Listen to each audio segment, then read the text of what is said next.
अहिल्यानगरमध्ये बनावट शॅम्पू रॅकेटचा पर्दाफाश। नेमकं प्रकरण काय? नमस्कार, मी प्रियंका आणि तुम्ही पाहताय आय लव्ह नगर न्यूज।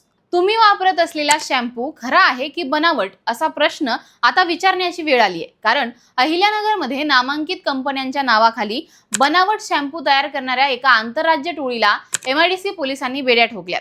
या कारवाईमध्ये 1.25 लाखांचा मुद्देमाल जप्त करण्यात आला असून नेमका हा बनावटगिरीचा खेळ कसा चालत होता हे आज आपण जाणून घेणार आहोत। MIDC पोलीस हे 9 मे रोजी सायंकाळी नागापूर येथील आठवडे बाजारामध्ये पेट्रोलिंग करीत होते। यावेळी येथील सह्याद्री चौकामध्ये एक व्यक्ती विविध नामांकित कंपन्यांच्या शॅम्पूच्या बाटल्यांची अत्यंत स्वस्त दरात विक्री करत असल्याची माहिती पोलिसांना मिळाली। पोलीस पथकाने सापळा रचून शान मोहम्मद पप्पू खान आल्वी याला ताब्यात घेतलं। त्याच्याकडे चौकशी केली असता त्याने या काळ्या धंद्याची कबुली दिली आहे। त्याच्यासोबतच रब्बानी रज्जाक अब्बास, फैजान अहमद अली खान या दोघांनाही पोलिसांनी अटक केली आहे। हे आरोपी हिंदुस्तान युनिलिव्हर लिमिटेड कंपनीच्या clinic plus, Dove, head and shoulders व पॅन्टीन या नामांकित कंपन्यांच्या रिकाम्या बाटल्या गोळा करायचे।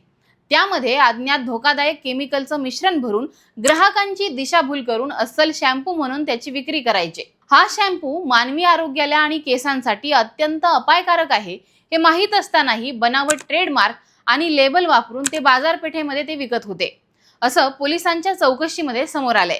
पोलिसांनी त्यांच्याकडून केमिकल मिश्रणाने बनवलेले हे सगळे बनावट शॅम्पू जप्त केले आहेत। त्यासह बाटल्यांच्या पॅकिंगसाठी लागणारं साहित्य, घातक केमिकल व पावडर असा 1,18,186 रुपयाचा मुद्देमाल पोलिसांनी जप्त केलाय।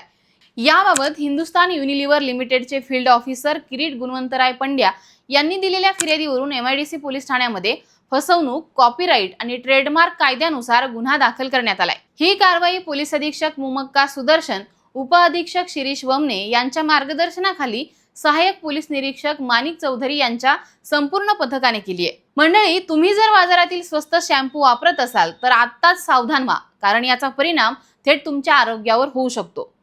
तुम्हाला ही माहिती नेमकी कशी वाटली हे आम्हाला कमेंट करून सांगा आणि पाहत राहा आय लव्ह नगर न्यूज।